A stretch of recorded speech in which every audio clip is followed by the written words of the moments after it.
Hello, my name is Victoria Kimpton, and I am a professional psychic and tarot reader. So, you want to get your first deck of cards and start on the path of reading tarot cards. Great.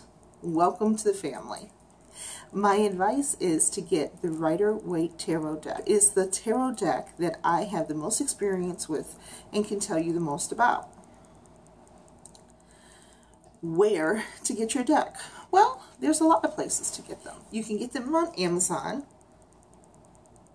You can get them at your local metaphysical store, which I recommend. You can get them at Barnes & Noble. You can get them on eBay.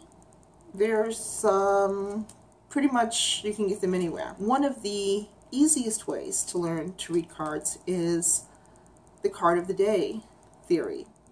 You get your cards home, you look through them, you look through the little book if that's what you bought, or you look through a bigger book if you bought a kit, and you look at the descriptions and you just kind of get to know your deck.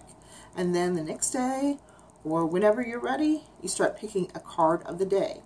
Now, one of the things that you can do is that you can get a notebook or a journal. This doesn't have to be hard, but like anything else worth doing, there's some doing to it. So you write down what card you got. You should date it, possibly put the time, and say what the card was. Maybe when you come back the next day, you can say whether or not you thought the card was accurate or what your thoughts are. In the deck, you will find 5 families, or what I like to call 5 families. You will find the swords, the cups, the pentacles, and the wands. And then you'll find the royals, or the high arcana cards.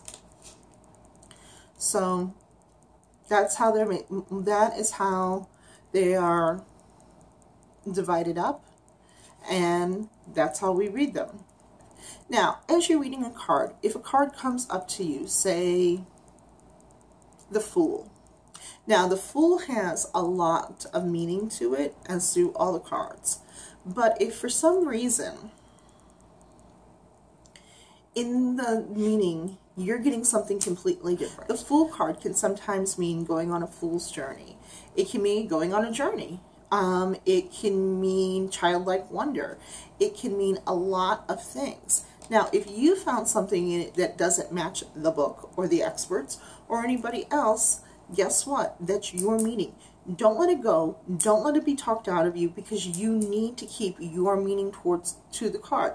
I look at some of my cards many times and see something that's completely not the meaning.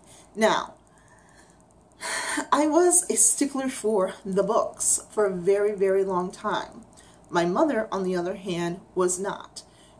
Many times we would have playful, sometimes not so playful, disagreements about the card doesn't mean that. Why are you telling the people that?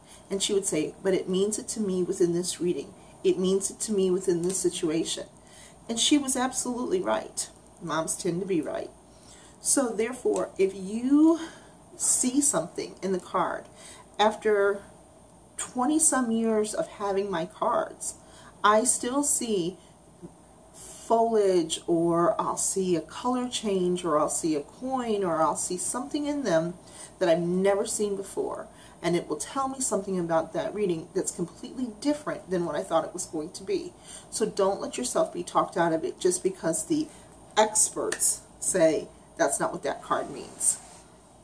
And my final tip is care of your cards. Now, unfortunately, like anything else, cards are not laminated with as heavy as laminate as they used to be. And they tend to wear out a lot sooner. They tend to literally break. They tend to get sticky or some type of residue. My advice, or what I do, is first of all, I keep my cards in a satin lined black velvet bag. And let me tell you, it's not because there's a spooky factor to it. I have a working deck, which means I am a working psychic. I work every single day. I do readings every single day. I don't have time to wrap my cards in silk and do a big ritual. I'm going from reading to reading to reading, and I need something that will protect my cards.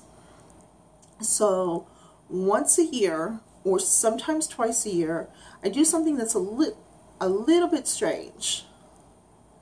I will put some sea salt on my cards, a very, very little bit, because my cards are what makes me money, what pays my bills, it's a tool, and you take care of your tools. Any good mechanic will tell you that. So why I use the salt is to sort of release any energy. I'm not telling you to have to do it. I'm simply telling you what I do. The other thing with the salt is you can use a powdered salt, like a popcorn salt, which is much finer because, like I said, new cards, unfortunately, just don't have the quality, and it's not a matter of price. You can buy the same cards that I own, that I bought 20 years ago, or that other people bought, and they're just not making them as well. So that's unfortunate. So you have to definitely take care of your cards. Watch shuffling them, watch riffling them. I particularly don't do that to my cards, or don't let anybody else do it, because it wears them out. So I thank you. I hope you got something out of this.